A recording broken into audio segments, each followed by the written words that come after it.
week, I was in Birmingham all day and was running late getting back. I got here about 6:15 and everybody had already dispersed, but Mr. Stewart had an emergency and Ms. Butler was out of town, so we didn't have a quorum last week. State law does require that we have 2 council meetings per month. With next week being Christmas, what we're going to do this evening, and I've checked with the state today to make sure that we are adhering to all state law. This is not what we would prefer, but this evening we're going to have a council meeting. We're going to adjourn and have a quick work session, and then we're going to reconvene and have a second council meeting. So again, this is not how we prefer it. I have checked with the state, and it does meet all the requirements there. So with that being said, we'll call this council meeting to order. Invocation will be given by Mr. Kimmer, and pledge allegiance led by Ms. Jessica Butler. Almighty God, we ask you to be with the mayor and council this evening as they go about the public business. Lead, guide, and direct them. During this season, as we approach the nativity of our Lord, we ask you to make us mindful. Mindful of the poor, mindful of the oppressed, mindful of the homeless, mindful of those in need of service and assistance. Be with our employees during this period of time. Be with us. These things we ask in Jesus Christ's name. Amen. Amen. I pledge allegiance to the flag of the United States of America and to the republic for which it stands, one nation, under God, indivisible, with liberty and justice for all.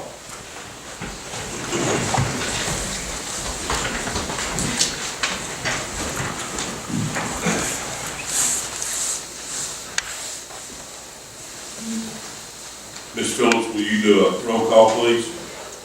Ms. Butler? Here. Mr. Patrick Stewart? Mr. Gary Stewart? Here. Mr. Smith? Here. Mr. Lawson? Here. You have your copy of your agenda, which consists of reading of the minutes, or approval of the minutes.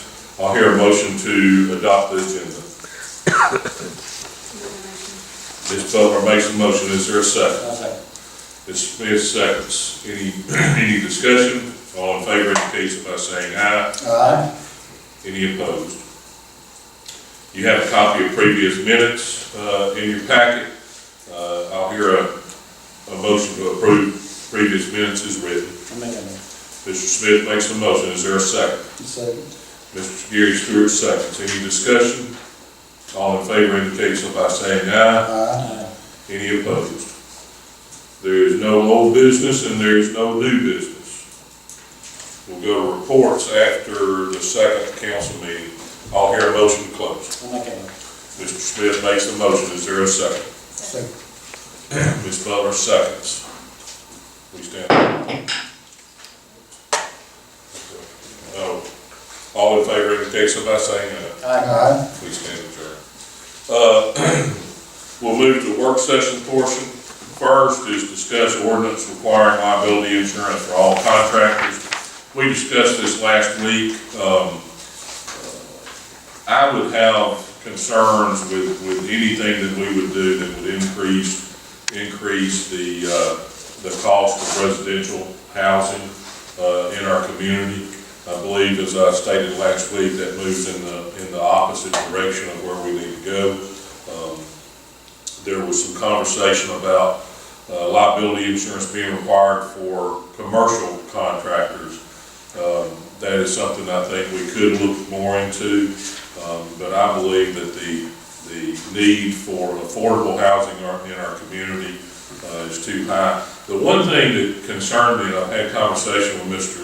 Patrick Stewart, which his family's sick this evening, but the thing that concerned me about his statement was the average price of new construction in our city is $110 to $120 a square foot, and I have trouble believing that meets our demographic. So I've had some discussions with him on how we can look at ways to get that cost structure down some, and I've asked him to continue to look into that. Any other discussion on that matter? We're going put this on the, next company to talk, I mean, what I'd like to do, if I could, is put it on the next council meeting, and then I'd like to table it for some later date. I'm not gonna put it on the agenda. Do you have any questions or anything? Okay. We'll set this for a future work session, when Mr. Stewart, can come back with a little more research. I believe, Gary, you're on that committee with him also. Second is discuss ordinance amending business license, requirements.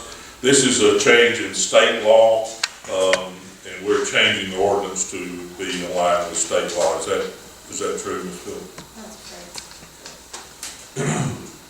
Anybody have any questions or concerns? If not, I'll put that on tonight's agenda. And third is discuss fire department organizational chart and job description. Chief, you want to talk about that? Yes, sir, thank you. You should have a packet of information in front of you, paperclip, with synopsis on the front, some extra things behind that. Let me start with saying I spoke with the mayor on this. I spoke with Mr. Wheeler, and I've spoken with HR concerning all my thought processes, and everything seems to be checking out from that side.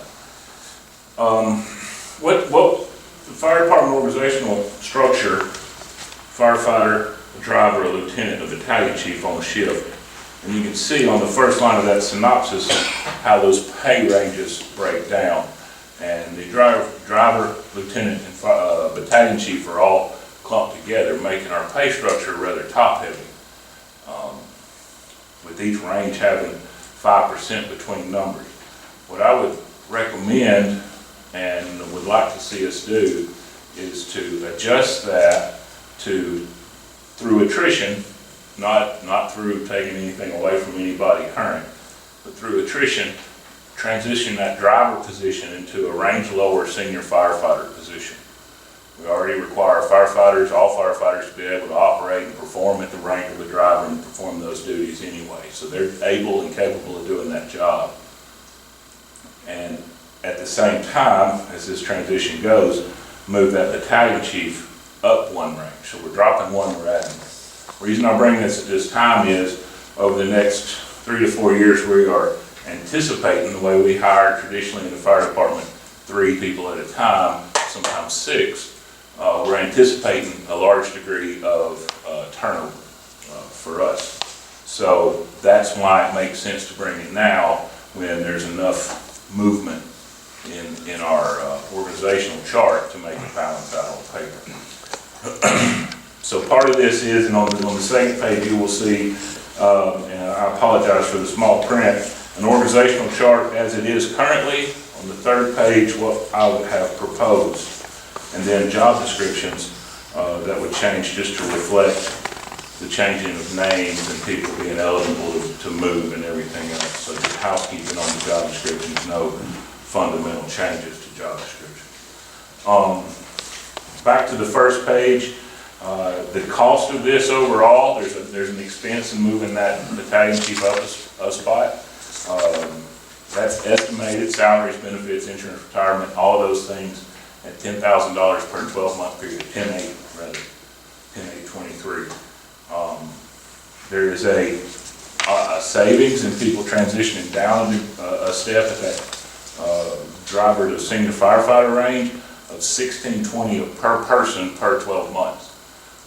Anticipate and reasonably, as certain as I can be, that we'll see 3 of those over this year, which would cost us approximately $5,900 additional in this fiscal budget, or in our payroll side of this year. But to offset that, I want to add, and I haven't mentioned this to many of you, as we hire somebody, that's a 2 to 3 month process for us that we're not paying a person. So that's a roughly $6,700 plus expense that we're not spending out of payroll budget. So it's a wash on this year, and each retirement would wash out the difference. You can see about 3/4 of the way down that page over the next 4 years. I expect this and anticipate and fully believe this will have actually a savings on the overall personnel budget. And once the whole transition is made, which may take about 5 or 6 years, it would result in $3,700 less in the budget. That accomplishes a couple of things for us. I know that's a lot of numbers and I threw that out there rather quickly. That accomplishes a couple of things for us. One, it balances out our pay scale and our steps between positions. And that's important. We're top heavy, so the motivation, for lack of a better word, to move up the chain is not as great as it could be. And like I said, it balances it out. It makes it just even across the board. So that last page there is all my math. Again, you may not be interested in that, but I wanted to show my work, just like a good student. And I would be happy to entertain any questions or anything that I said too fast. Yes, sir. You and I, we talked Yes, sir. about this.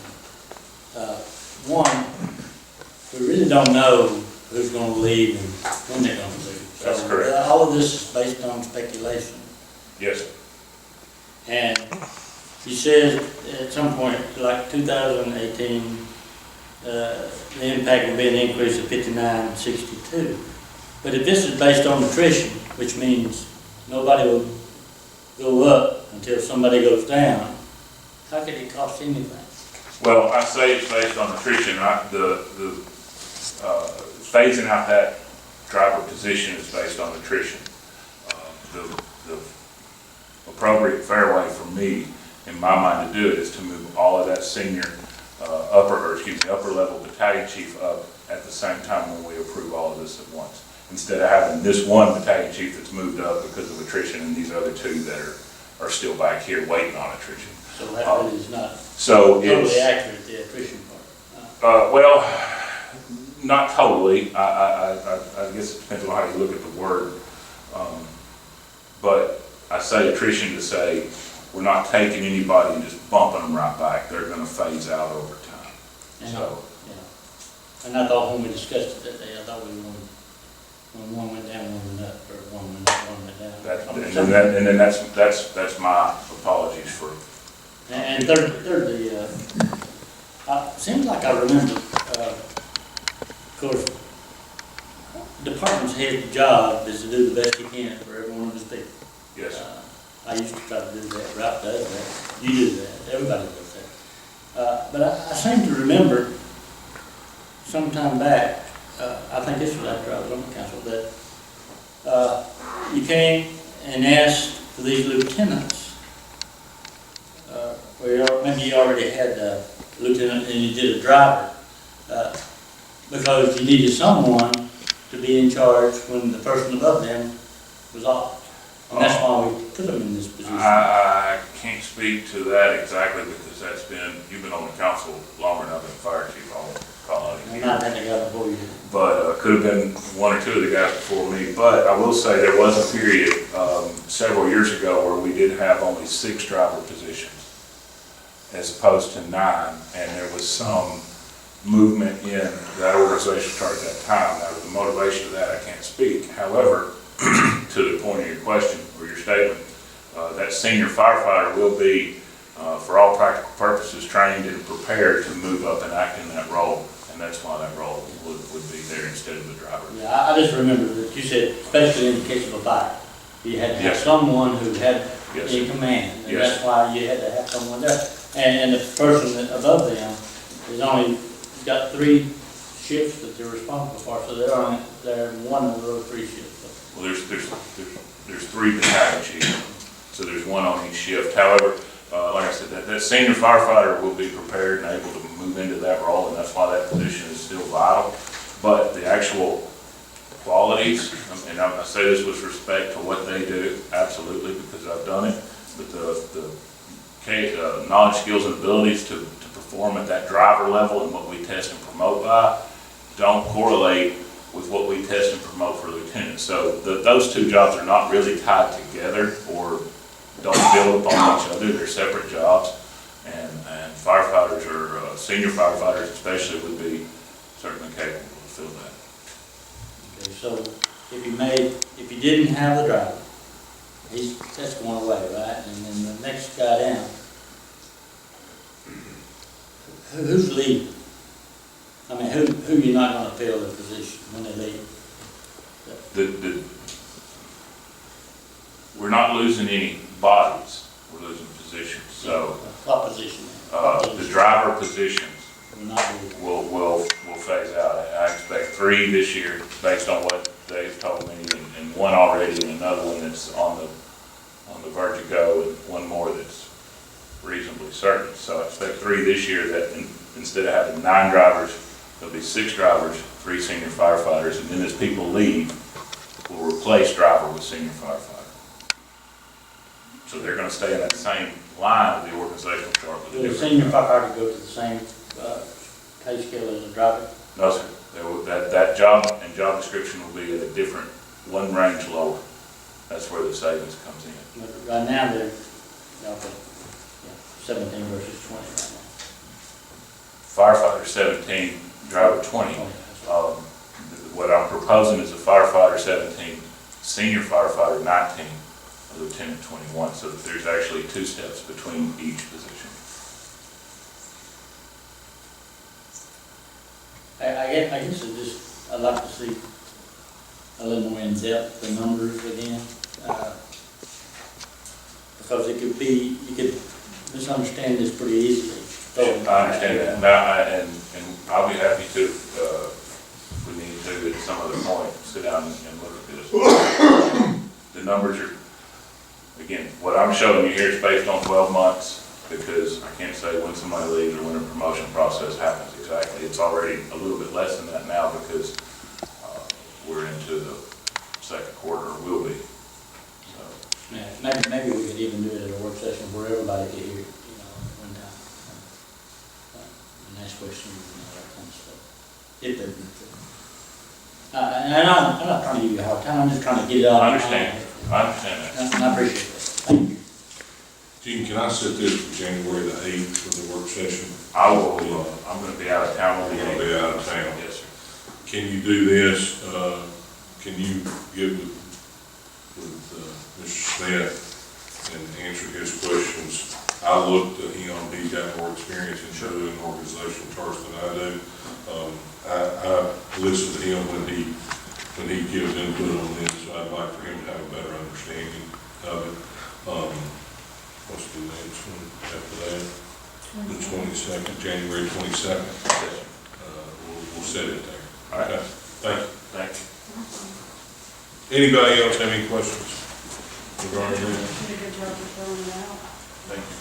And how soon do you want to, I mean, as soon as possible for the restructuring of the change? Obviously, the sooner the better for us. We're holding promotions at this time because I want everybody to know exactly what's happening, you know, when they sign up for a job. But at the same time, I want you guys to be certainly clear and know what's going on. So if we need to, I think the 22nd would be a work session and a meeting if it's possible, and I do a good enough job in between now and then hopefully you have an understanding and we can do it then. Thank you, Chief. Yes, sir. Any other discussion? That will conclude the work session. And we will call this meeting to order and dispense with the formalities.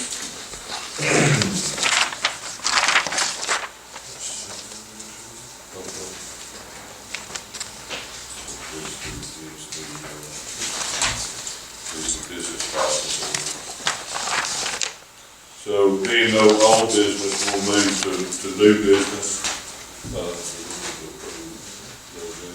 The only thing on the agenda at this meeting will be to approve the ordinance amending business license to conduce to new state code.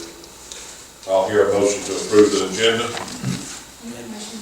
Ms. Butler makes a motion. Is there a second? Mr. Smith seconds. Is there any discussion? All in favor indicate so by saying aye. Aye. Any opposed?